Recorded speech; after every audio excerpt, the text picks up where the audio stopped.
আসসালামু আলাইকুম। গতকালকে হাট থেকে পারি বকনা মোররা মহিষটা কিনে নিয়ে এসেছিলাম। এই মহিষটার অনেকে দাম জিজ্ঞাসা করেছেন যে এই মহিষের দাম কত দিয়ে কিনেছি। তার আগে আপনাদেরকে একটা কথা বলি ভিউয়ার্স, যে সাইজটা দেখছেন এই সাইজের ইন্ডিয়ান এখন বর্তমানে ষাঁড় বা পাঠা মহিষ কিনতে গেলে দাম মিনিমাম দাম লাগবে 1,25,000 থেকে 20,000 টাকার মতো দাম লাগতে পারে।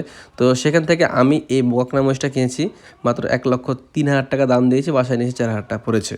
এখন যারা মহিষ পালন করেন বা হাটে আসেন, হাট ঘোরেন, তারা হয়তো মনে করতে পারেন যে এই মহিষটার দাম ঠিক আছে, আর যারা মহিষ সম্পর্কে ধারণা নাই, গরু পালন করেন, তাদের কাছে হয়তো এটার বেশি দাম বেশি মনে হতে পারে। তো বিশেষ করেন এটার দাম আমার কাছে কমই মনে হয়েছে, ন্যায্য না, ন্যায্য থেকে কম মনে হয়েছে।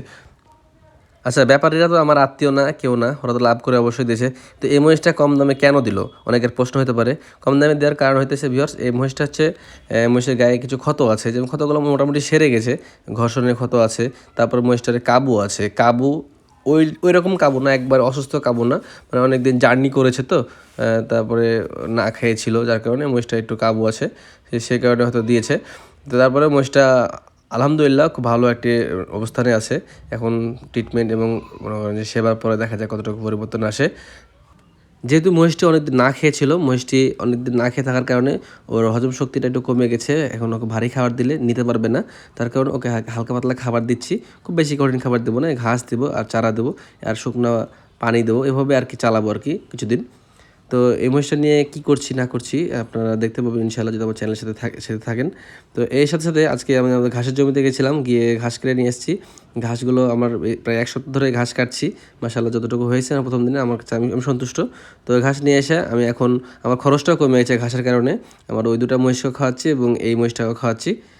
বাসার 2টা মহিষের ভিডিও দিয়েছিলাম, সেই ভিডিওতে কিছু ভাই কমেন্ট করেছেন যে আমি জাত নির্ধারণ করতে প্রথমে ভুল করেছি, তারপরে আবার আমি মোটা তাজা করতে পারছি না, এই ধরনের খাবার খাওয়ালে মোটা তাজা হবে না।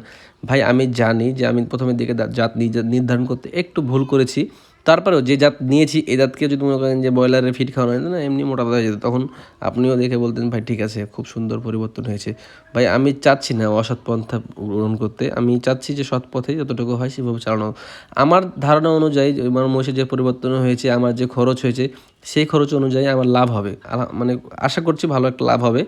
আর সবচেয়ে বড় বিষয় হলো যে জাত নির্ধারণ করার আগে বা শেখার আগে নিজস্ব কিছু অভিজ্ঞতা অর্জন হওয়া দরকার।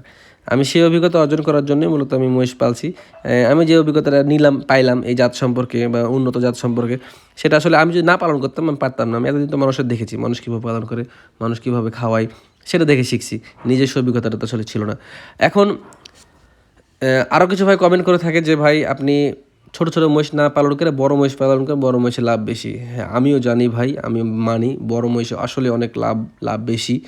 একটু ভালো জাতের মহিষ কিনতে পারলে বড় জাত খুব ভালো লাভ, টাকা বেশি ধরে। আসলে বড় জাতের মহিষ কিনতে গেলে, বড় মহিষ কিনতে গেলে টাকাও বেশি লাগে, এটাও তো অবশ্যই দেখতে হবে আপনাকে। তারপর আপনার অভিজ্ঞতা থাকা লাগবে মহিষ পালন সম্পর্কে বা গরু পালন সম্পর্কে। আর আমি তো কিছুই জানি না, আমি তো কখনোই গরু মহিষ পালিনি ভাই, আমার কোনো অভিজ্ঞতা নাই। জাস্ট শখে, ইচ্ছা, আমার ভালো লাগে, মানে ভালোবাসা থেকে আমি মহিষ পালন করছি। আর হ্যাঁ, যেহেতু আমি অন্য পেশার মানুষ, এই জগতে আসছি, আমার পূর্ব কোনো অভিজ্ঞতা নাই, তবে আমি এই জগতে টিকে থাকতে চাই। জানি না কতদিন টিকে থাকতে পারবো, যতদিন টিকে থাকবো ইনশাআল্লাহ আল্লাহর রহমতে আমি সৎ পথ অবলম্বন করে চলবো, যতটুকু পারি। লস হইলে ছেড়ে দেবো ভাই। আমার জন্য দোয়া করবেন সবাই, ভালো থাকবেন সবাই, আসসালামু আলাইকুম।